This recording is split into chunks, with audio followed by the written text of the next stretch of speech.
Meus irmãos, a graça e a paz do Senhor Jesus. Amém. Vamos abrir nossas Bíblias no livro do profeta Malaquias.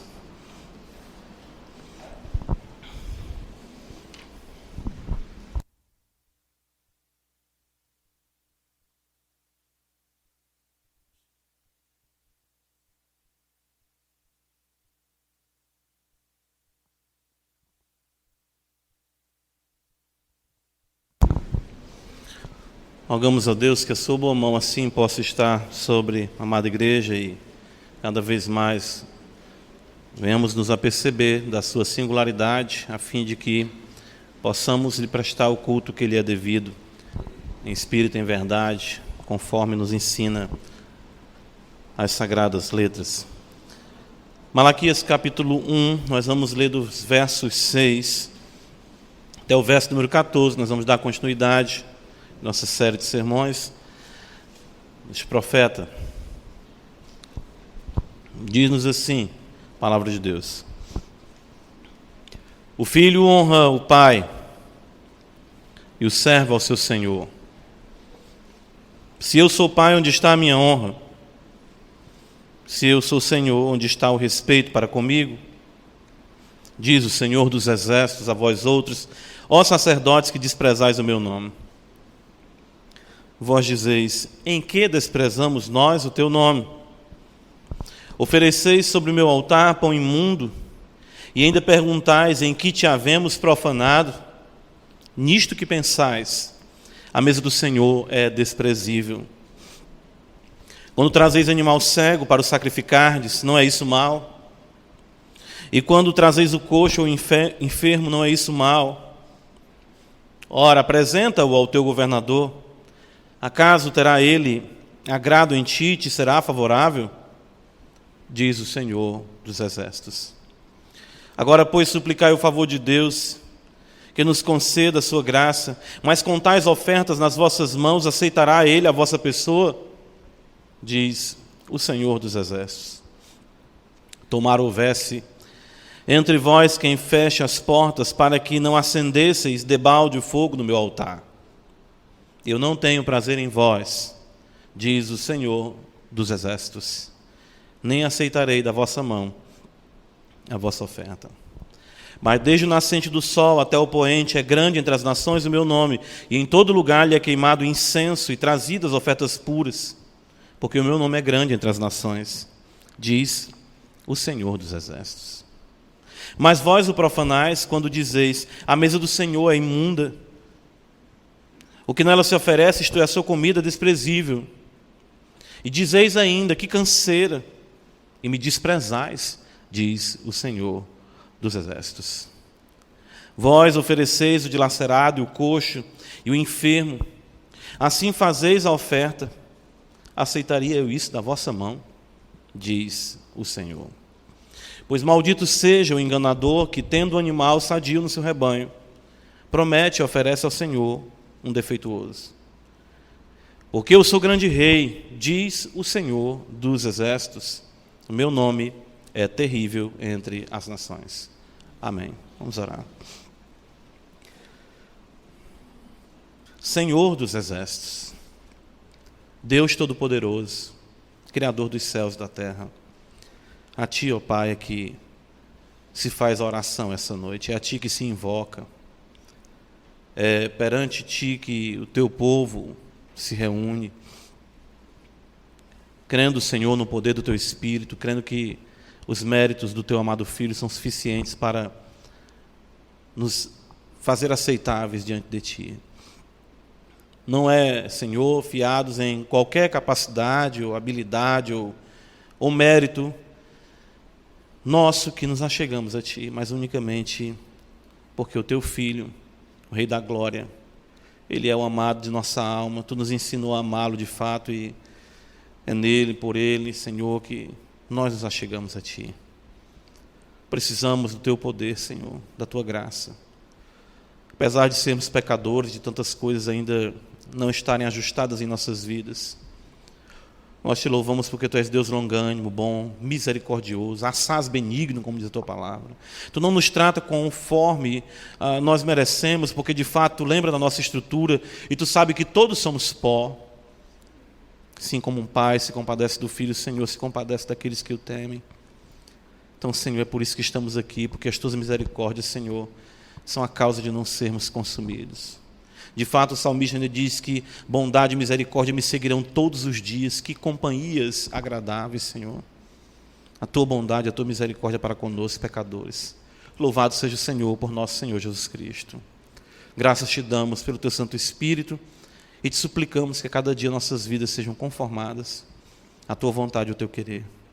Cada homem, cada mulher, cada jovem, cada criança que aqui se encontra, Senhor, possam ser mais e mais conduzidos, ajustados à tua vontade, pelo teu poder e para a tua glória.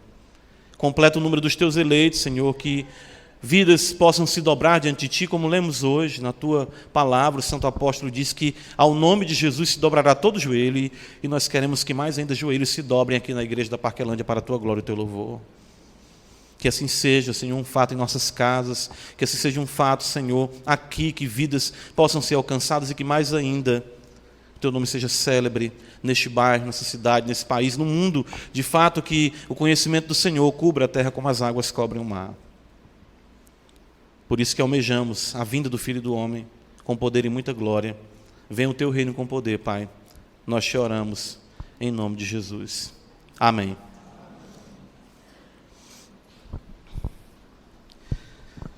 Meus irmãos, nós vimos que a situação da nação de Israel não era, de fato, das melhores. No contexto em que temos observado já aqui em alguns domingos, a apatia e a indiferença e até mesmo o cinismo haviam se assenhorado do coração e da atitude do povo de Deus. É algo que parece tão contraditório isso, mas lamentavelmente é o que nós observamos na maneira como o povo se dirige a Deus, até mesmo nas suas indagações, como se fossem pessoas que estivessem vivendo adequadamente e que Deus estivesse se, vamos colocar aqui entre aspas, se queixando de algo que não havia necessidade. Quando Deus diz para eles, vocês não têm respeito para comigo, ele diz, o que está acontecendo? O Senhor está criando coisa aí, no que nós estamos te desrespeitando?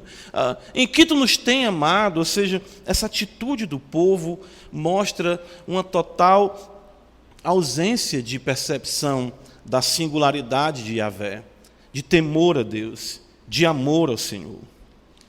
Isso se deu, lamentavelmente, pela triste familiaridade, né, com que os israelitas aprenderam, vamos dizer assim, a se relacionar no culto sagrado.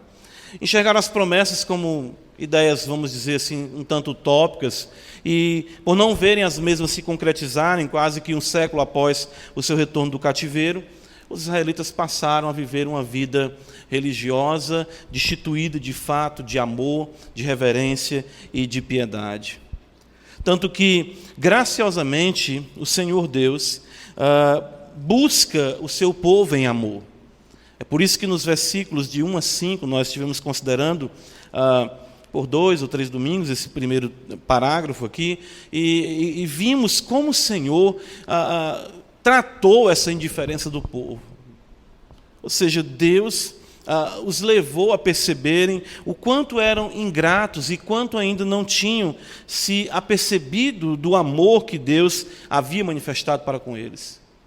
Escolhendo Jacó, aborrecendo Esaú, e de fato não os entregando a um contexto de preterição, de juízo permanente, eterno, como nós vimos aqui nos versículos 4, no que concerne a Edom. Os edomitas, embora fossem capazes em muitas coisas, até mesmo na reconstrução diante das guerras que os haviam cometido e ainda haveriam de cometer, mesmo assim o Senhor diz, é um povo contra quem eu estarei para sempre irado, diferentemente de vocês. Ou seja, apesar da ingratidão, apesar dessa insensibilidade de vocês, com amor nós vimos que exatamente Deus busca resgatar, Deus exatamente investe em resgatar o seu povo. Então, eu creio que isso não é diferente hoje. Nós fizemos esse paralelo com a nossa vida, de que nós, em dado momento, fomos tocados, fomos alcançados pelo Evangelho. Deus revelou o seu amor por nós em seu Filho. Paulo diz isso, que Deus prova o seu amor para conosco. Romanos 5,8, pelo fato de Cristo ter morrido por nós. E nós caminhamos com o Senhor, mas, lamentavelmente, nós incorremos em apatia, indiferença, em algumas vezes até cinismo. Nós questionamos a bondade de Deus e ficamos traduzindo Deus numa perspectiva meramente, vamos dizer, tangível, materialista, em que tu nos tem amado. Nós não conseguimos enxergar a graça de Deus manifesta em Cristo e ficamos, até falamos um pouco nisso essa manhã, redefinindo a alegria em Deus unicamente naquilo que pode abençoar, ou podemos colocar assim, satisfazer os nossos sentidos, né? Vamos continuar observando aqui, nesse segundo oráculo, da parte de Deus através do profeta, a atitude do povo para com o Senhor Deus no culto. Isso é muito importante, né? E a maneira incisiva como Deus repreende por essa atitude de desprezo e descaso ante a grandeza do Senhor. Por que isso é importante, né? Nós observamos, porque tratar do amor e, na sequência, logo tratar do culto, né? E aqui nós já temos uma lição importante que, como igreja, devemos guardar, que era exatamente a mesma coisa com o povo de Israel antes mesmo da vinda do Messias. O culto, ele é, de fato, aferidor de nossa devoção. O culto vai ser o termômetro de nossa espiritualidade. Porque, de fato, como dizem, não somente o catecismo de Westminster, mas dizem outros catecismos, o fim principal do homem é glorificar a Deus e gozá-lo para sempre. Nós somos feitos para o culto, nós somos feitos para adorar a Deus, fomos feitos para o louvor da sua glória. Então, logo onde Deus vai mostrar aqui a indiferença, a apatia, e vamos dizer, cada vez mais a derrocada do povo, ele afere isso primeiramente pelo culto.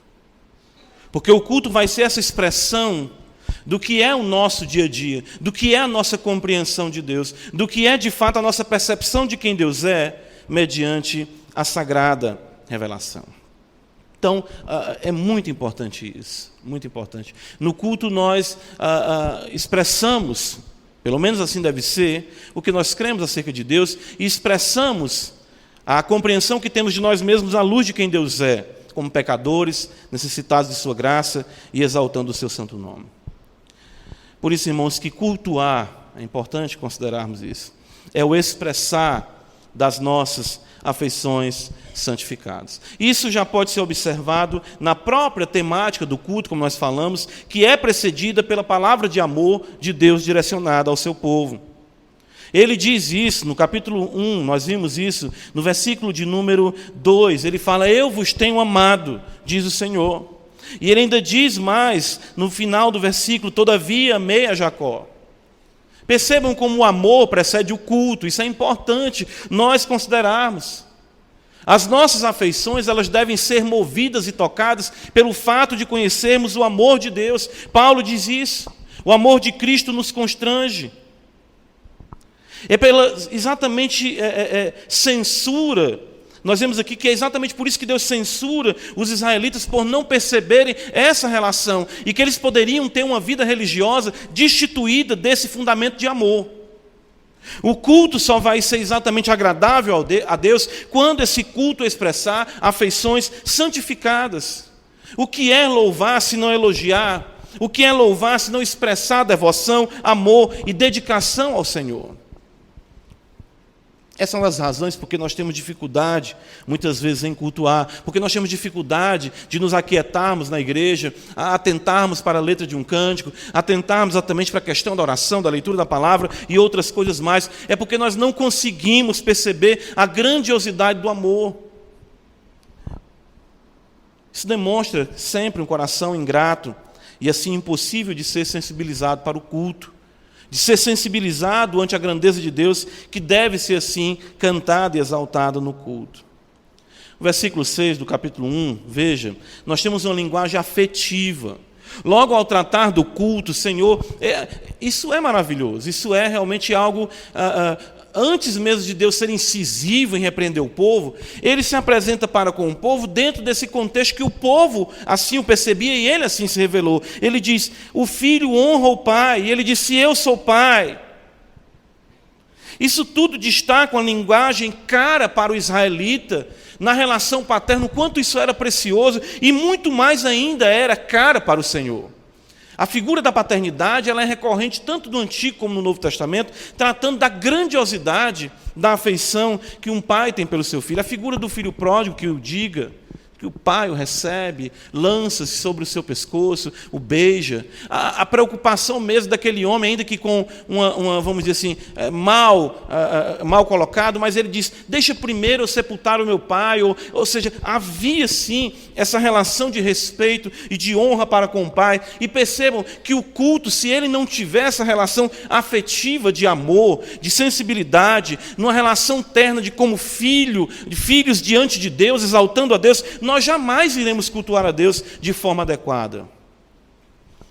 Nós precisamos compreender isso, nós precisamos resgatar isso, essa percepção da paternidade divina, essa percepção da filiação, e quanto isso é importante para que em amor cultuemos a Deus no expressar de afeições santificadas que glorifiquem o Senhor.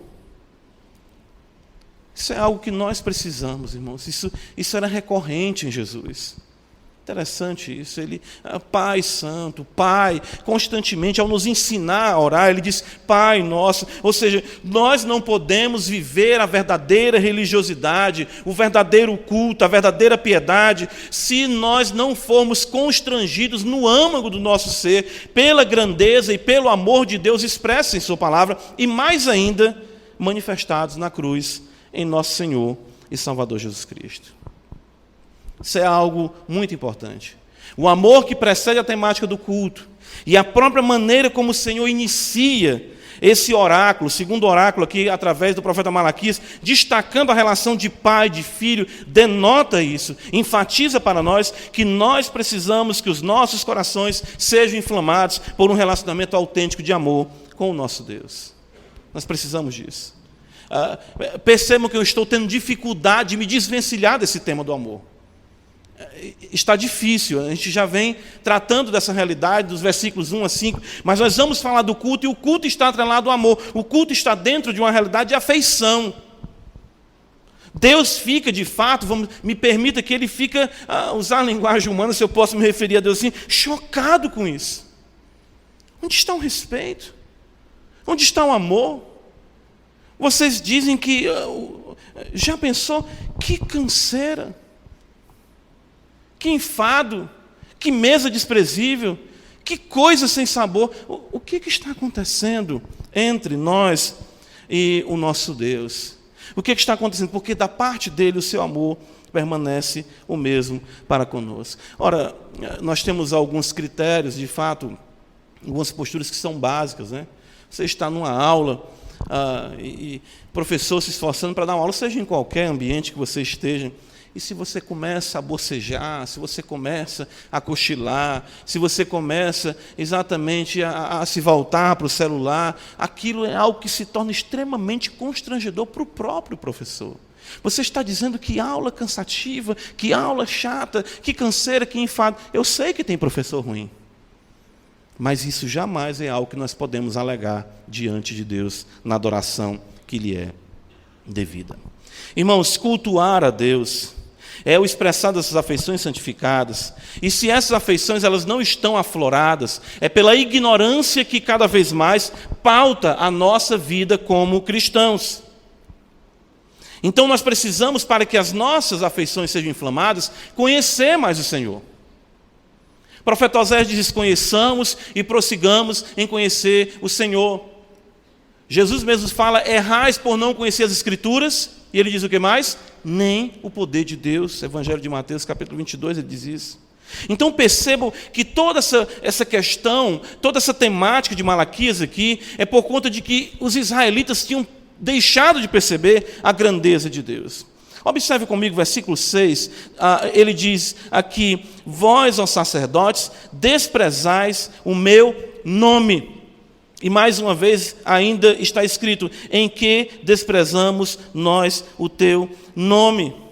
Mais uma vez você pode perceber no versículo 11, o Senhor fala: mas desde o nascente do sol até o poente é grande entre as nações o meu nome. E mais uma vez ainda se fala: porque o meu nome é grande entre as nações. Versículo 14, mais uma vez está escrito: eu sou grande rei, diz o Senhor dos Exércitos, o meu nome é terrível entre as nações. Por 5 vezes, pelo menos, podemos observar essa ênfase no nome de Yahvé. De fato, inequivocamente, o culto está fundamentado no conhecimento do caráter de Deus. Essa foi a preocupação de Moisés. Quando eu for falar com o povo, quem eu digo que tu és? E eu creio que é exatamente isso. Por que nós somos tão pouco tocados no culto? Por que o culto se torna um ambiente para nós de canseiro ou de enfado? Por que nós tratamos o ambiente do culto de maneira tão irreverente ou com falta de solenidade? Eu creio que seja por conta de nós necessitarmos conhecer melhor ao Deus a quem nós estamos cultuando. Meu nome, é isso que o Senhor afirma. Meu caráter, quem eu sou, só o adoram aqueles aos quais Ele se revela. É isso é importante. Lembra quando nós lemos aqui o texto destacando, foi na quarta-feira, estamos falando exatamente disso. Veja, a oração do Pai Nosso, a primeira petição que o Senhor ensina é: santificado seja o teu nome. E aqui, mais uma vez, vemos a harmonia com o ensino de Cristo.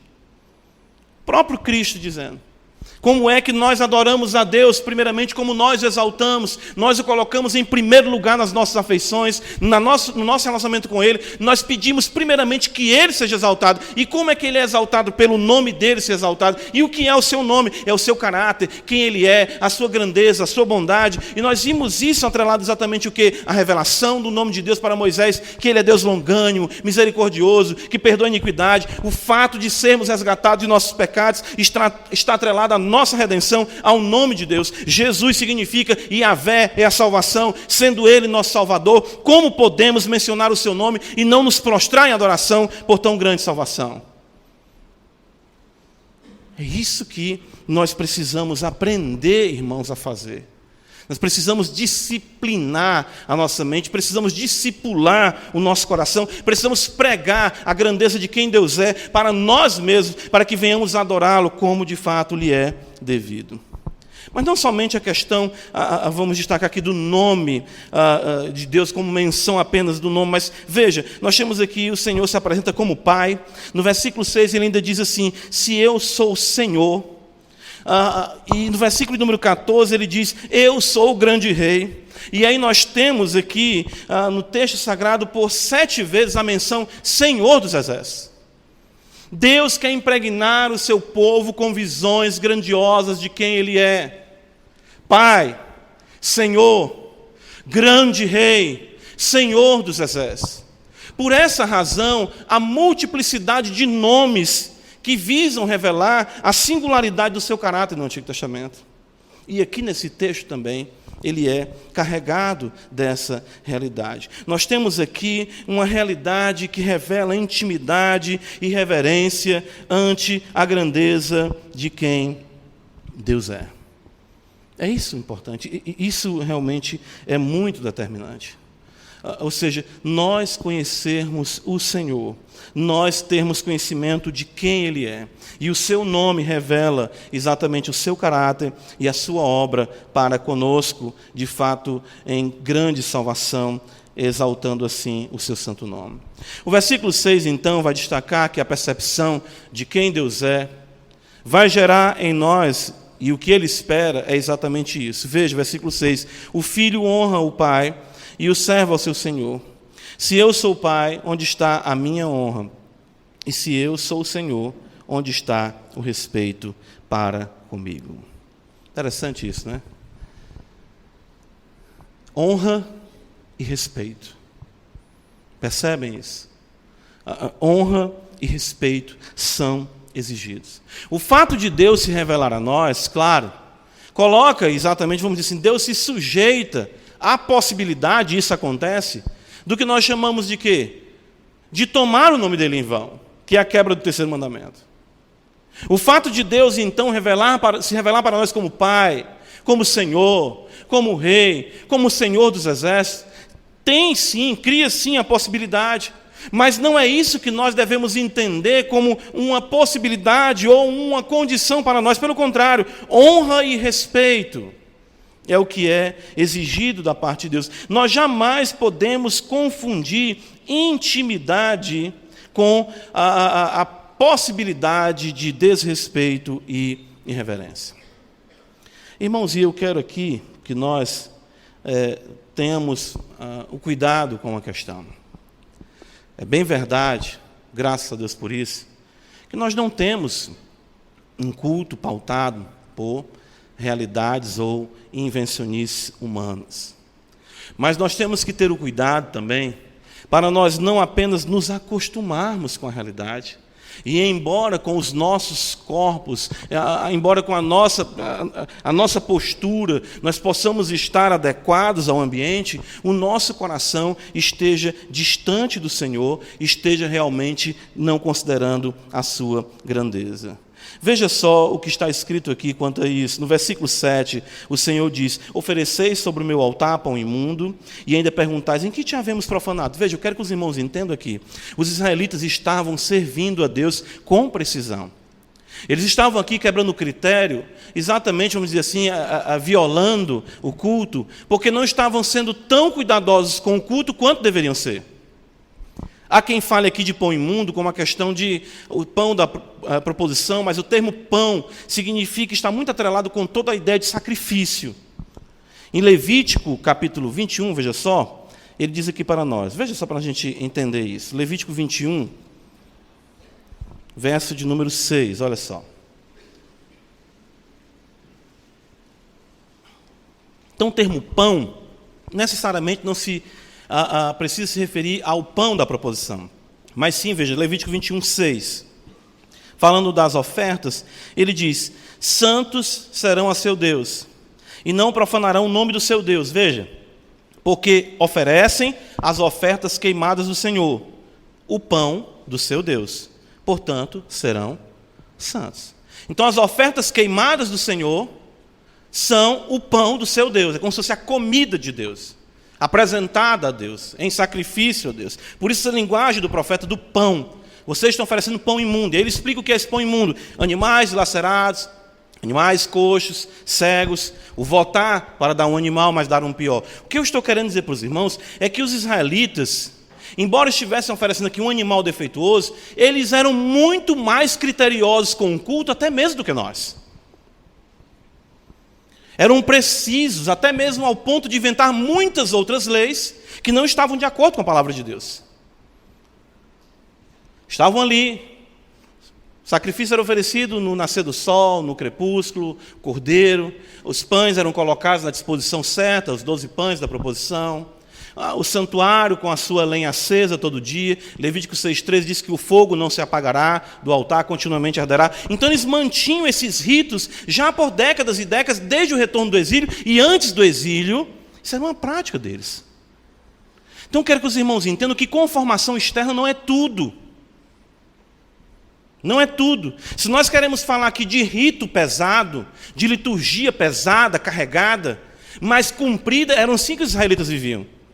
Eles tinham até prazer nisso. Tirar isso deles era tirar todo o significado da verdadeira adoração. Tanto que eles tiveram dificuldade com isso, quando Cristo disse que aquele templo haveria de passar. E o próprio Jeremias, quando profetizou contra o templo, muitos o acusaram de serem traidor, de estarem aliados com Nabucodonosor, traindo a nação, porque ele estava dizendo que a casa de Deus seria destruída.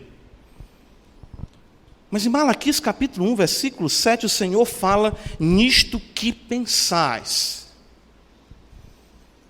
A mesa do Senhor é desprezível. Então eles continuavam indo para o culto, eles continuavam oferecendo animais, claro que não animais com tanta qualidade, mas o pensamento deles para o culto era realmente um pensamento negativo.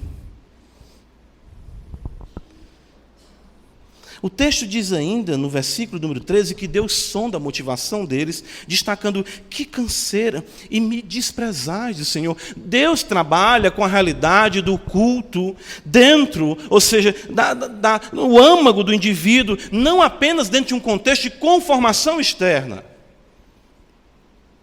Ora, o que é que nós vamos dizer? Que não existem muitas igrejas, até mesmo, que não professam o evangelho verdadeiramente. Vamos pensar em igrejas de uma igreja católica, de tradição. Você escuta um alfinete cair no chão. Os cantos gregorianos, a liturgia de uma missa, tudo aquilo impacta e, de fato, impressiona muitas pessoas. E o silêncio e vamos colocar entre aspas, reverência, é realmente intensa. Porém, quando eles ofereciam exatamente esse culto a Deus, eles não estavam com o seu coração enlevado com pensamentos nobres acerca de Deus, e nem estavam com seus corações inflamados de gratidão e amor pelo que Deus tinha feito por eles. Mas era algo cansativo, era um enfado, era realmente algo desprezível. Nisso que eles pensavam, nisso que eles exatamente cogitavam acerca de Deus.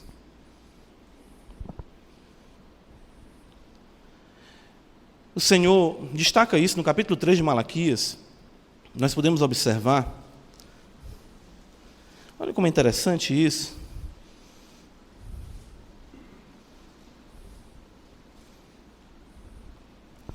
O Senhor diz no versículo 3: as vossas palavras foram duras para mim, diz o Senhor. Mas vós dizeis: que temos falado contra ti? Irmãos, um israelita não ia falar contra Yahvé. Falar contra Deus era pena de morte. Ele não ia chegar e dizer: servir a esse Deus é chato. Ele iria ser levado ao tribunal. Como é que Deus, vocês falam isso? Vocês dizem que inútil é servir a Deus, que nos aproveitou termos guardado os seus preceitos. Nós reputamos por felizes os soberbos que cometem iniquidade. O Senhor aqui é apresentado por Malaquias como que vendo os grupos de pessoas ali que desprezavam e os que honravam o Senhor. O versículo 16 diz que os que temiam a Deus falavam uns com os outros, o Senhor atentava e ouvia, e havia um memorial escrito do que eles estavam falando de bem do Senhor. Que se lembravam do nome do Senhor, eles eram para o Senhor, versículo 17, um tesouro particular. O Senhor disse que haveria de poupá-los, e veja no versículo 17 que ele fala: poupa-los-ei como um homem poupa ao seu filho que o serve. A linguagem de Malaquias 1,6, filho.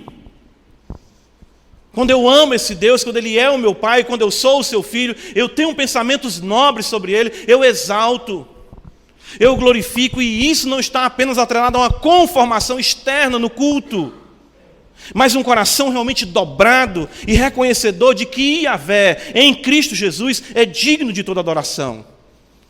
E os judeus viviam com essa prática, com o rito, exatamente com o culto. Chega ao ponto, irmãos, no versículo número 10, do Senhor dizer: tomara que houvesse entre vós quem feche as portas, para que não acendesseis debalde o fogo do meu altar. Eles mantinham as portas abertas do templo, e o Senhor dizia: eu queria que alguém fechasse isso aí. Eles eram, vamos dizer, religiosamente precisos. Honra, respeito, amor, devoção. Embora houvesse certa conformação externa, não era de fato o forte dos crentes naqueles dias. E aqui jaz o perigo. Por quê? Porque quando você exatamente não consegue, pela Escritura, levar o seu coração a meditar na grandeza de Deus e a exaltá-lo, e aí é que vem exatamente o envolvimento das afeições, né? Você diz: Deus é grande, Deus é poderoso, Senhor, Tu és bondoso, olha como eu te amo, Senhor. O salmista vai dizer isso, não é? João vai destacar isso, o fato de João reclinar a cabeça no peito de Jesus, tudo isso está atrelado a essa afeição. Quando você não tem essa afeição, esse respeito, essa consideração, aí vão surgir as redefinições por não amá-lo e por não conhecê-lo. Por não conhecê-lo. O culto, então, passa a ser essa expressão de uma mera interpretação humana de quem Deus era. Veja só, eles dizem no versículo 7, a mesa do Senhor é desprezível. Isso já é muito terrível por si só. E no versículo de número 8, o Senhor fala assim: quando trazeis animal cego para sacrificar, não é isso mal? Quando trazeis o coxo ou enfermo, não é isso mal? Ora, apresenta-o ao teu governador. Os homens começavam a achar Deus menor do que as próprias autoridades. E aqui vem aquela velha realidade de agradar aos homens e não agradar a Deus, porque Deus eu não vejo, Ele não vai descer do céu e Ele não vai dizer para mim que esse animal está cego, um coxo, enfim, qualquer coisa que seja. Mas a minha preocupação com os homens, ela se torna cada vez mais intensa. Quando a minha percepção de Deus no culto é pequena, eu começo então a exaltar os homens, a me preocupar com o que os homens vão dizer, a me preocupar se as pessoas não vão gostar do culto, a me preocupar se as pessoas não estão ofendidas com o culto. Por quê? Porque exatamente a visão de Deus é pequena. Tem um livro até que tem um título mais ou menos assim: quando Deus é pequeno e as pessoas se tornam grandes para você. Então Deus diz exatamente isso. O governador é assim que tu considera? Se tu marcar alguma coisa com ele, se tu for servir um almoço a ele, tu vai dar o que a ele? Para os irmãos entenderem uma coisa aqui tão grave, o texto diz no versículo 13, o Senhor fala assim: e me desprezais, o Senhor dos Exércitos, vós ofereceis o dilacerado, o coxo e o enfermo. O dilacerado aqui, na lei, era um animal que era morto por feras. Sabe o que Deus mandava fazer na lei com esses animais? Jogá-lo aos cães. E o que os israelitas estavam fazendo? Oferecendo a Deus. Vamos colocar isso em miúdo. O pão de Deus estava sendo substituído por comida de cachorro. Mas louvado seja Yahvé. Yahvé, nosso Deus, não é um culto. Ninguém vai fechar as portas. O fogo está aceso. Vamos continuar adorando a Ele. E o Senhor diz: mas como é que vocês conseguem fazer isso? Ver um homem maior do que Deus. No versículo 9, veja como é interessante, existe um tom irônico aqui. O texto diz, o profeta fala: agora, pois, suplicai o favor de Deus, que nos conceda a sua graça. Ora, o texto diz aqui para nós: mas com tais ofertas das vossas mãos, aceitará Ele a vossa pessoa? Diz o Senhor dos Exércitos. Interessante que em Gênesis capítulo 4, a Escritura diz que Deus atentou para Abel e para a sua oferta. É o que está aqui. O profeta está dizendo: Deus atentará para a sua pessoa desse jeito. Mas o fato é que nós perdemos o senso e a percepção da grandeza de Deus e começamos a ver a divindade como uma realidade bonachona, que vai nos abençoar. Não importa. Certa vez chegaram, eu acho que foi para Thomas Watson, porque são 5 Thomas, se não falo a minha memória, dos puritanos que são muito conhecidos: Thomas Vincent, Thomas Watson, Thomas Brooks, Thomas Menton, Thomas Boston. Thomas, não tem mais fim. Mas se não falo a memória, foi Vincent que disseram para ele: você é muito preciso nas coisas. E ele disse: eu sirvo a um Deus preciso. Quando você quer exatamente cultuar a Deus e glorificá-lo de maneira devotada, de maneira intensa, você começa a cair no desagrado exatamente das pessoas, porque a ideia de Deus é de uma divindade bonachona. O que importa é o nosso coração. É que nós apresentemos a Deus qualquer coisa ou de qualquer maneira, até porque, aí vem aqueles argumentos humanistas: seria muito pior se estivesse no mundo. A gente tem isso, né? Seria muito pior se estivesse no mundo. Nós precisamos, irmãos, urgentemente resgatar essa definição bíblica de adoração. Nós precisamos ter o cuidado com isso e, de fato, suplicarmos a Deus que possamos perceber essa realidade. E aí, o que eu quero ver com os irmãos aqui agora, que há respaldo da mesma realidade no Novo Testamento, é que o culto, sendo exatamente o expressar das nossas afeições santas, que devem estar pautados pelo conhecimento verdadeiro de Deus, porque se não tiver o conhecimento verdadeiro de Deus, nós iremos redefinir a Deus dentro desses conceitos meramente humanistas. Nós precisamos ter essa visão impactante do culto, de Deus, porque o culto é a Deus, de que o culto é um ambiente de vida ou morte. A gente falar isso no século 21, na era do Instagram, na era dos YouTubers, isso parece coisa retrógrada, ou uma visão apenas da lei de Deus. Mas veja o versículo 10, como isso é complicado. O Senhor diz assim para nós ainda, olha o que está escrito: eu não tenho prazer em vós. Eu pergunto, há maior juízo do que esse? Só se forem as palavras do versículo 14, que diz assim: maldito seja o enganador. Então perceba que o culto, que deveria ser um ambiente de afeição, de prazer em Deus e de Deus ter prazer em nós, se torna um ambiente de juízo. Deus diz: eu não tenho prazer em vocês, porque vocês não têm prazer em mim. E em vez de ser um ambiente de bem-aventurança, se torna um ambiente de maldição. O texto diz isso para nós. É lamentável que a realidade cultica, com sua devida atitude de gravidade, reverência, solenidade, ela tenha sido substituída por uma suposta atitude light de adoração. Eu gosto demais da primeira palavra do livro de Malaquias: sentença, peso. O que nos falta é isso. Irmãos, Deus quer uma coisa no culto: Ele quer ser exaltado. O versículo 11 mostra para nós o seguinte, veja só: mas desde o nascente do sol até o poente é grande entre as nações o meu nome, e em todo lugar lhe é queimado incenso e trazidas ofertas puras, porque o meu nome é grande entre as nações, diz o Senhor dos Exércitos. Se nós tomarmos essa tradução como a melhor tradução do texto original, nós temos uma complicação aqui de aceitar ou afirmar que no contexto de Israel outros povos adoravam a Deus de forma verdadeira, e não é isso que a Escritura diz. Ele revelou apenas a sua palavra a Israel. Jesus fala isso à mulher samaritana no capítulo 4, quando ele diz que a salvação vem dos judeus. E Paulo, em Atos capítulo número 14, ele diz que Deus deixou os povos andarem na sua própria ignorância.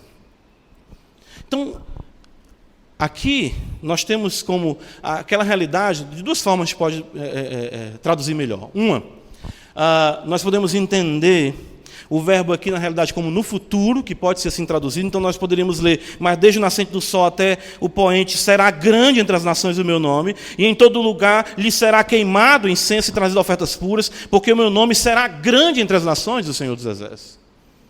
Ou o que nós vemos em Romanos, capítulo 8, quando Paulo diz que aos que conheceu, também os chamou, aos que chamou, também justificou, e aos que justificou, a esse também o quê? Glorificou. Só que o fato da glorificação é ainda futuro, mas é colocado no passado como algo concreto, certo da parte de Deus. Nós podemos também fazer essa leitura. Quando ele diz por várias vezes, está destacando aquilo que de fato haveria de se concretizar na nova aliança em Cristo Jesus, em que em todas as nações o culto a Deus seria oferecido a Ele da maneira como Ele queria. Ou seja, ele ser exaltado do nascente do sol até o poente, e entre as nações o nome dele ter a devida honra que deveria ter. Embora os israelitas fossem detentores dos oráculos de Deus, das alianças, da promessa dos pais, e que deles descendesse o Cristo, os gentios, os pagãos, é que haveriam de exaltar a Deus de forma adequada, recebendo dele a revelação, a semelhança dos judeus. Mas infelizmente os judeus não apreciaram isso, e os pagãos, nós que aqui estamos, haveríamos de prestar a Deus o culto que lhe é devido. Então, o culto, Deus querendo ser exaltado, esse culto ele vai trazer para nós esse contexto. Aí nós vamos pensar: pois bem, então, essa realidade, pastor, de vida ou morte, afirmada pelo Senhor, não é algo que ficou lá atrás? Eu fico preocupado muitas vezes com aquilo que nós chamamos de celebração. Eu me preocupo com isso, porque nós redefinimos, né? Hoje a gente falou um pouco pela manhã de alegria. E a alegria no mundo tem muitas definições, enfim, é uma realidade muito variada. E a mesma coisa a gente quer também aplicar para dentro do contexto de culto. Vamos pensar da seguinte forma, olhando esse texto aqui. O culto do Antigo Testamento era sangrento? Sim. Né? Me lembra que uma vez o pastor falando, você imaginou chegar no culto, né, pastor? Sangue, cabeça de animal sendo cortada, víscera lavada de um lado, sangue escorrendo, centenas, a Escritura chega a relatar milhares. Porém, quando a gente lê o texto, fala que isso era agradável a Deus, Deus era o que Ele havia determinado, claro que como sombra. Mas eu fico pensando, o culto no Novo Testamento, ele deixou de ser sangrento, é uma coisa que eu fiquei pensando nesses dias. Que é isso, pastor? Será que deixou? O que é que nós comemos na ceia do Senhor? O que é que nós afirmamos que nós comemos? O que é que Cristo diz? Isto é o meu corpo.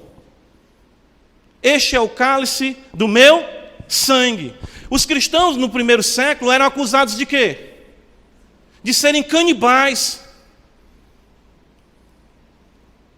Eles eram acusados de serem canibais. E nós somos o único povo, a única fé que se reúne para celebrar a morte do seu Deus. Nós chegamos aqui no culto e cantamos: Senhor, o teu sangue, me lava com teu sangue, eu quero o teu sangue, me purifica com teu sangue. No dia da ceia cantamos: bendito seja o Cordeiro. Irmãos, o nosso culto tem sim o elemento sangrento, não visível, não tangível. Mas pense, se foi terrível, e se era terrível a imagem de animais sendo sacrificados, muito mais terrível ainda é o Filho de Deus morrer na cruz, derramando o seu sangue. E isso nós estamos perdendo na percepção do culto. A gravidade disso, a grandeza disso, o impacto disso. É isso que me faz ficar preocupado com essa redefinição de culto, de uma perspectiva às vezes muito humanista.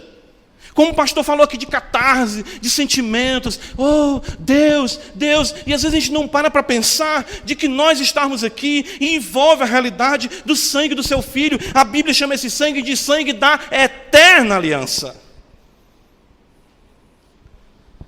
Toda a perspectiva cultica do Novo Testamento, e aqui é interessante, é maior do que a do Antigo Testamento. Sim. Quer ver só? Às vezes nós confundimos culto simples com banalização e adoração em espírito e em verdade com uma licença para descuidarmos da solenidade. Hebreus capítulo 2, abre comigo a Escritura. Veja só.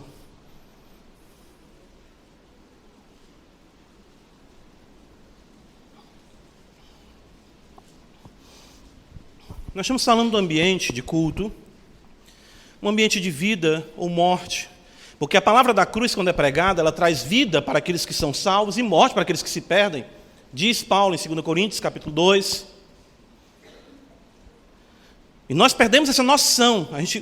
Irmãos, isso é algo que nós temos que resgatar. Veja, Hebreus capítulo 2 diz assim para nós: por esta razão, importa que nos apeguemos com mais firmeza às verdades ouvidas, para que delas jamais nos desviemos. Se, pois, se tornou firme a palavra falada por meio de anjos, Gálatas vai dizer exatamente que os anjos receberam a lei, e de fato foram mediadores, entregaram a Moisés. E toda transgressão ou desobediência recebeu justo castigo. Como escaparemos nós, se negligenciarmos tão grande salvação? A lógica do autor aos Hebreus é que nós temos uma revelação maior. E aí vem um fato importante. Revelação maior, maior conhecimento de Deus, culto mais agradável a Deus. Vamos esmiuçando aqui. O fato de não termos uma mesa com pães da proposição, o fato de não termos um candelabro aceso, o fato de não termos um altar de incenso, o fato de não termos uma bacia com água para purificação, nem o altar na entrada do tabernáculo ou do templo, onde os animais eram sacrificados, e todo o rito do Antigo Testamento, o fato de não termos isso mostra a grandeza da revelação que foi trazida para nós em Cristo. E que nós agora devemos vê-lo, contemplá-lo e adorá-lo sem nada disso. Entendo, o culto para eles era uma realidade pitoresca. Estavam vendo todo o tempo aquilo ali. Para nós, então, aumentou a responsabilidade. Porque sem nenhum incentivo externo, sem nenhuma realidade pitoresca de sangue, de imagens, nós precisamos agora nos devotar mais intensamente do que os israelitas. Deixa eu parar para pensar por esse lado. A gente pensa assim, não, agora o culto é mais simples, sim. Então isso demanda uma adoração ainda mais profunda, na qual você vai depender menos ainda dos seus sentidos. Você vai precisar mais ainda compreender quem Deus é, para de fato ter as suas afeições movidas, não por uma realidade dramatizada, porque a única coisa deixada para nós de forma dramática é a ceia e o batismo. Mas nós precisamos aqui, sem nada, sem aparato nenhum, dedicarmos a Deus as nossas afeições por quem Ele é, conforme revelado na Sagrada Escritura, em Jesus Cristo, seu Santo Filho. É maior ainda. Quer ver só? Eu estava pensando nisso. Vamos já ver um texto aqui ainda em Paulo sobre isso. Jesus disse para a mulher: mulher, vem a hora, e já chegou. Não vai adorar a Deus nem nesse monte, nem lá no templo. Os verdadeiros adoradores adorarão o Pai, Espírito em verdade. João capítulo 4, nós conhecemos bem esse texto. Aí o que acontece? Nós dizemos, adoração é em Espírito em verdade. Aí nós nos tornamos, muitas vezes, como que dispersos em referências de culto, de solenidade, de seriedade, de gravidade, porque nós achamos que esse dizer, esse dito de Cristo significa que não importa mais nada. Jesus não está dizendo isso. O que ele está condenando ali é a realidade supersticiosa dos judeus em entenderem que Deus era o Deus das paredes, e a realidade supersticiosa dos samaritanos em entender que Deus era o Deus daquele monte. Isso chegava até a ser um certo animismo, né? De plasmar, de colocar Deus em coisas. Não, templo de Yahvé, templo do Senhor, o altar. Era isso que o Senhor Jesus estava condenando. Mas a nossa realidade cultica ficou ainda mais grave. Quer ver só? 1 Coríntios 10, 31, o apóstolo Paulo diz: quer comais, quer bebais, ou façais outra coisa qualquer, fazei tudo para o quê? Nós temos agora a responsabilidade de ser toda a nossa vida um culto em reverência ao Cristo de Deus. Comendo, bebendo, dormindo, acordando, em todo instante. Porque se o templo do Senhor não é mais localizável em uma realidade arquitetônica, geográfica, o templo do Senhor somos nós. E nós usamos a desculpa de que a realidade geográfica nos exime de toda devoção e seriedade, porque o culto é light, o culto é livre, o culto... Não, irmãos, nós temos mais ainda a gravidade de que Deus habita em nós. E nós devemos cair aos seus pés, clamando por sua misericórdia, e cada vez mais nos achegarmos aqui como congregação do Senhor, temendo, suplicando o seu favor, pedindo perdão pelos nossos pecados, adorando a Deus com propriedade. Porque muitas vezes nós nos assemelhamos a Jacó, quando ele diz, Deus está neste lugar. E eu, de fato, não sabia. 1 Coríntios 11, é a referência que eu disse que ia mostrar para os irmãos. Texto de Paulo aos Coríntios, né? Acho que se a gente for ter alguma realidade cultica, mais descritiva no Novo Testamento, vão ser os capítulos 11, 12, 13, 14, 1 Coríntios. Então, existe muita confusão e muito problema aqui na realidade da igreja de Corinto. E olha o que me preocupa. Olha o que deve nos preocupar. Uma carta escrita a uma igreja numa comunidade pagã. Corinto, cosmopolita, cidade libertina. Mas ali Deus tinha os seus eleitos, conforme Cristo fala para Paulo em Atos capítulo 18. 1 Coríntios 11, versículo 17, e antes disso, Paulo já está questionando, repreendendo a atitude das mulheres em falta de submissão aos seus maridos e aos seus pais. E ele chega a dizer, olha, nós temos que ter cuidado com isso por conta dos anjos. Os anjos? Aí você vai lembrar de Hebreus 1,14, que diz que os anjos são espíritos ministradores a serviço dos que hão de herdar a salvação. Aí você vai lembrar de Jesus dizendo que o Filho do Homem, agora vocês verão os céus abertos, os anjos de Deus subindo e descendo. Há uma realidade real da presença de Deus, dos anjos agindo aqui, de que Cristo está presente. E nós temos que ter uma postura, ou seja, o fato das mulheres não honrarem os seus maridos, não respeitarem, já implicava no culto. 1 Coríntios 11. E no versículo 17 Paulo vai dizer: nisto porém que vos prescrevo, não vos louvo, porquanto vos ajuntais não para melhor, e sim para... Quer dizer que um ajuntamento de uma igreja pode ser para melhor ou para pior. Está aqui.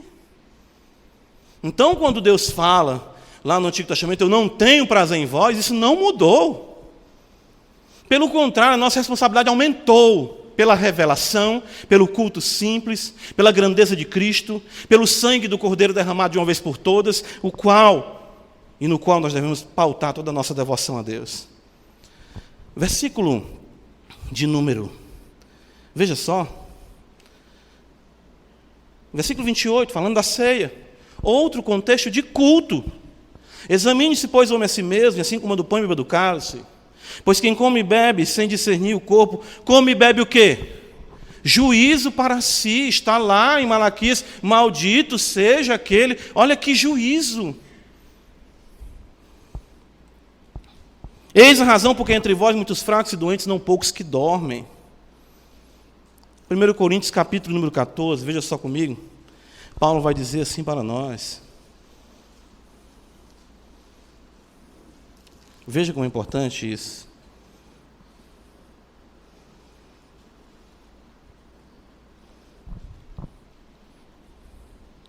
Versículo de número, olha só, 36. Paulo diz: porque a palavra, porventura a palavra de Deus se originou no meio de vós, ou veio ela exclusivamente para vós outros, né? Aquela questão exatamente de o culto sui generis dos coríntios, né? Eles achavam que eles eram os tais do culto. Se alguém se considera profeta ou espiritual, reconheça esse mandamento do Senhor que vos escrevo. Veja só, Paulo impreca aqui. Versículo número 38, ou seja, ele lança um juízo como apóstolo. Ele diz: se alguém o ignorar, será o quê? Tem coisa pior do que ser ignorado por Deus? Se não pautasse a sua vida de acordo com as prescrições apostólicas, Paulo disse: se alguém ignorar o que eu estou dizendo, será ignorado por Deus, que está ignorando a palavra de Deus. Então, irmãos, nós precisamos resgatar essa realidade. Hebreus capítulo 11, essa referência para nós concluir, capítulo 13, e aqui nós vamos concluir. Veja só o que está escrito aqui.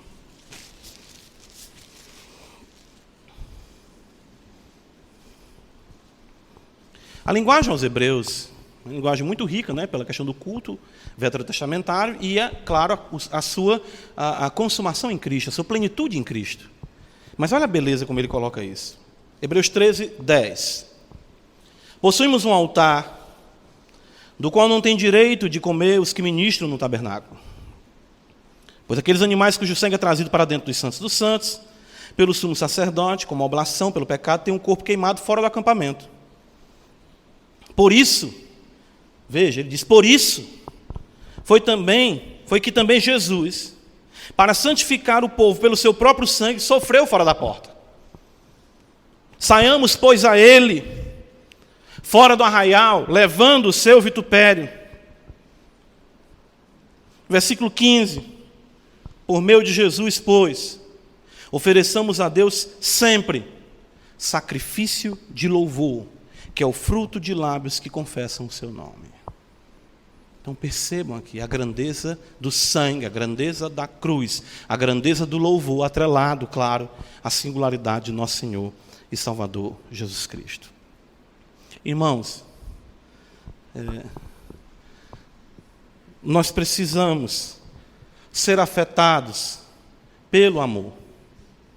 Nós precisamos disso.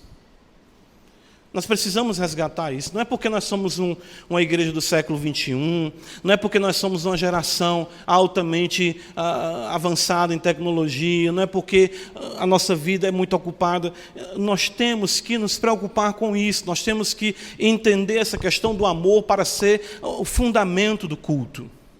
Pai, filho, uma relação afetiva aqui. Nós precisamos resgatar isso, de que Ele nos amou, Ele nos perdoou. Então isso demanda de nós devoção, adoração, contrição, arrependimento. E isso deve ser algo que deve pautar todo o nosso dia, toda a nossa semana. E aqui no ajuntamento solene, nós chegarmos aqui e expressarmos isso da maneira mais intensa possível. A razão de nós não termos essa percepção é porque nós não somos afetados pela grandeza do Deus Todo-Poderoso. Nós precisamos conhecê-lo mais, buscar mais o conhecimento de Deus, buscar exatamente quem é o grande rei, o Senhor dos exércitos, o mestre, o Deus Todo-Poderoso. Irmãos, vejam como isso é algo que acontece no Novo Testamento. Aquele homem convida Jesus para jantar, para comer na casa dele, e sempre aquele texto mexe comigo. Estão ali fariseus, homens que conhecem a lei, homens adoradores, no contexto da religião ainda do Antigo Testamento, fiéis e precisos. Mas é uma mulher pecadora, de conduta totalmente duvidosa, como eles próprios dizem, que vê quem Jesus é. E o que é que ela faz? Ela chora, ela beija os pés dele, ela enxuga os pés dele com os seus cabelos, derrama perfume sobre ele. Há uma extravagância de amor ali maravilhosa. E Jesus vai dizer que isso se dá porque ela foi muito perdoada. Conhecer o nome de Deus é conhecer que Ele é compassivo, longânimo, misericordioso e que não nos trata conforme merecemos. Nós não precisamos, aí é que vem aquela questão, muito bem colocado aqui pelo pastor no princípio. Nós não precisamos dar tchan no culto. Nós não precisamos de nada para dar upgrade ao culto. Olha, toda tentativa de fomentar emoções que não procedam da consideração da grandeza da cruz consiste em corruptela do culto. Tudo aquilo que eu tento fazer, se eu disser para vocês, irmãos, vamos lá, venha comigo, levante sua mão, se alegre comigo, vamos lá, gente, irmão, minha irmã, creia, isso fere a questão da grandeza de Deus. Deus não precisa disso. Nós podemos até seguir o ritmo, nós podemos até seguir o embalo, nós podemos até seguir a empolgação, mas não procede de corações que estão afetados pela grandeza do Deus Todo-Poderoso. Não procede disso. Nenhuma adoração verdadeira consiste de fora para dentro. Era isso que os israelitas não conseguiram entender. Eles eram precisos nisso. O culto no Antigo Testamento era deslumbrante. Era deslumbrante. Mas eles continuavam o quê? Desprezível. Vamos para o culto? O que é que a gente leva?